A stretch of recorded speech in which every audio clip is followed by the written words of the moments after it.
¿Quieren un tutorial para conocer a Río Vidal?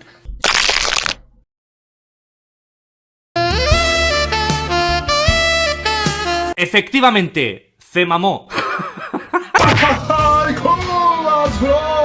Empezando con 3 noticias agatasienses, la productora Jack Schaffer reveló que el corazón negro de la lista de Lilia vista en el capítulo 2 no representa a Río Vidal como la mayoría cree, sino más bien a Billy, y por ello es que cuando Eddie le escribe a Billy por WhatsApp le dice que él es su corazón negro seguido de un emoji, por lo que así como en su momento surgió la teoría de que Río Vidal era hija de Mephisto, ya que en los cómics su hijo se llama Blackheart, que en español significa corazón negro, con esta declaración ahora se tiene la teoría de que más bien Billy es quien está relacionado con él, pero no con un parentesco ni nada por el estilo, sino porque al Wanda haber decidido ponerle fin al Hex, pues al igual que en los cómics, Mephisto mandó a su lacayo Master Pandemonium a recuperar los 2 fragmentos de su alma que usó la belleza para darle vida a sus gemelos, y como en los cómics tan solo unos días en la Tierra parecen años en el infierno de Mephisto, los pocos segundos que tardó Billy en reencarnar en el cadáver de William, en realidad fue mucho tiempo en el infierno para Billy y para Tommy, solo que al Billy poseer habilidades mágicas, él por su parte encontró la manera de escapar de sus garras reencarnando en un cuerpo sin alma en la Tierra, mientras que en cuanto al propio Tommy, como él es un velocista y por lo tanto no tiene habilidades mágicas, no tiene forma de escapar del infierno, y por ello es que Billy quiere que también reencarne en un cuerpo. ¡Estás buscando a Tommy!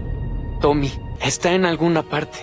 Lo siento cerca, solo que... Luego, en cuanto a la segunda noticia agatasiense, se hizo viral este mapa del Sendero de las Brujas en Fortnite, el cual no crean que es oficial perteneciente a la temporada de Halloween, sino fue creado por un fan pero perfectamente hecho desde el portal, el bosque tenebroso, la mansión que tuvo como protagonista a Jennifer, la cabaña que tuvo como protagonista a Alice, la otra cabaña donde jugaron a la Ouija, y hasta puedes volar con escobas y toda la cosa, por lo que si un fan pudo hacer semejante majestuosidad, imagínense lo que sería una colaboración oficial entre Epic Games con Agatha All Alone. Ese es el mundo en el que me gustaría vivir. Y en cuanto a la tercera noticia agatasiense, es el lanzamiento oficial del tarot de esta serie, el cual constará de 78 cartas y estará disponible a partir del 8 de julio de 2025, por lo que a ti te gustaría que te saliera la muerte.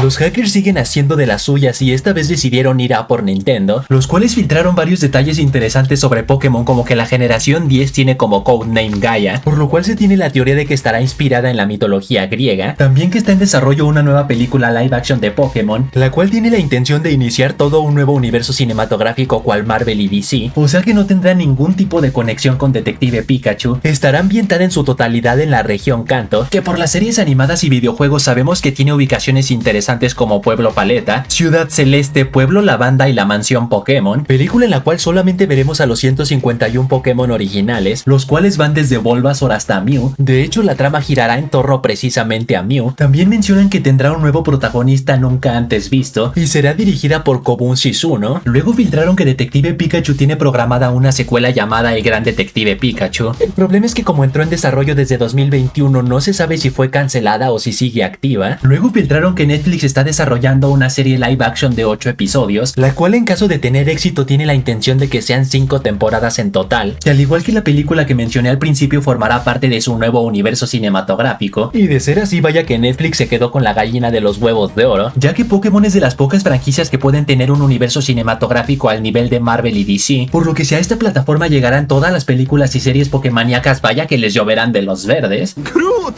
¡Nos haremos ricos! Y por último, y la filtración más extraña, es que encontraron una historia en la cual Typhlosion secuestró a una niña, a quien manipuló y la hizo dar a luz a un niño mitad humano, mitad Pokémon. Así que yo que ustedes iba quitando a Typhlosion como compañero, no vaya a ser que en una de esas tenga para que se entretenga. Me dan miedo los monstruos, mami.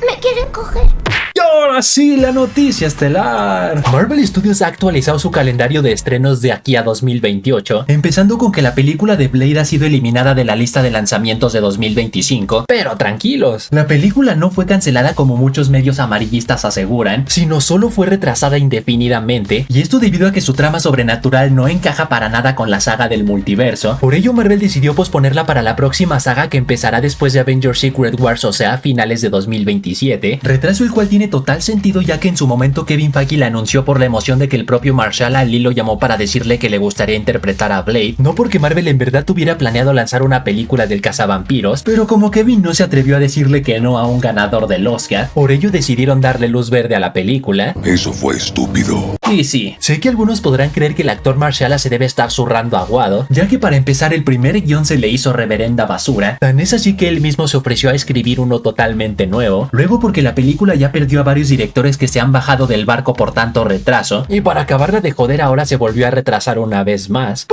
Recién entrevistaron al cerdo y comentó que acaba de tener una videollamada con Marvel, la cual lo dejó muy feliz y emocionado por el nuevo giro que tendrá la película, y que él no tiene ni el más mínimo problema con el retraso siempre y cuando eso garantice calidad, noticia a la cual varios insiders respondieron diciendo que al giro al que se refiere Mahershala no es un pequeño cambio, sino de hecho algo similar a lo que hicieron con Capitán América Civil War, o sea convertir una película individual en todo un crossover, específicamente los hijos de la medianoche conformados por Blade, Moon Knight, el hechicero supremo Wong, el hombre lobo, el hombre cosa Elsa Bloodstone y la Iron Fist de Colleen Wing, por lo que la próxima saga pinta a que estará llena de proyectos sobrenaturales, entre ellos la película individual de la Bruja Escarlata, más alguno otro relacionado con Mephisto, quien será introducido en la serie de Ironheart. Así que de momento Wesley Snipes tenía razón, solo se ha visto a un Blade y solamente va a existir un Blade. Solo se ha visto un Blade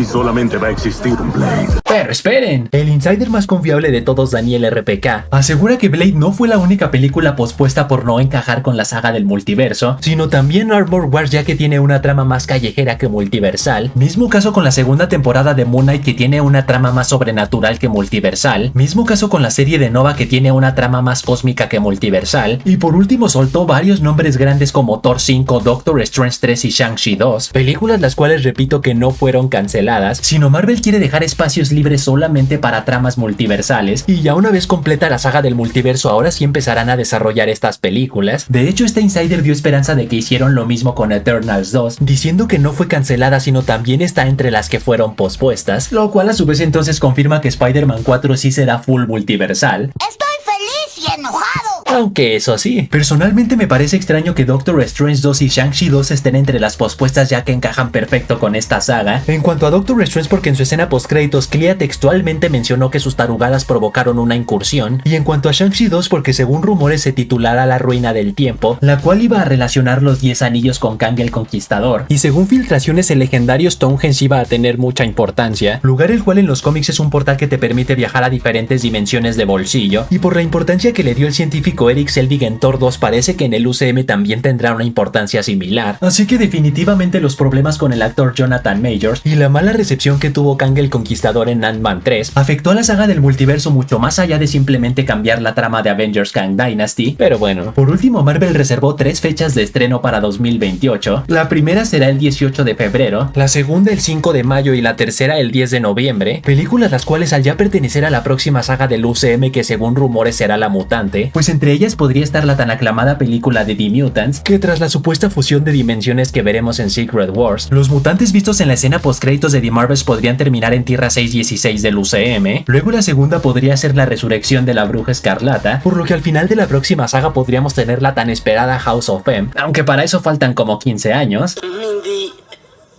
esperé por 15 años. Y en cuanto a la tercera, como no todo tratará sobre mutantes, sino seguiremos teniendo proyectos callejeros, cósmicos y sobrenaturales, ahora sí podría estar Blade, que repito que según rumores cambió a los hijos de la medianoche. ¿Están listos? No, sí, más que listo. Y así que hasta ahí, chavales, hasta ahí. Pon en los comentarios cuáles crees que serán estas 3 películas para 2028. Recuerda suscribirte al canal con campana y si lo haces el UCM durará hasta el año 2100. Y saludos para MJ, Víctor Mauricio, The Ferrer, Riverplay, José Daniel, Darwin37, Aldo Ávila que dice: Killer, ¿qué se siente ser tan guapo? Increíble. Claro, lo sabía, porque eso es justo lo que siento yo. Y Nightwing que dice: Killer, siempre me vengo con tus intros. ¡Oh, me vengo! Así que ya saben, manténganse fuertes, sueñen en grande, rápala duro. Y nos vemos la próxima.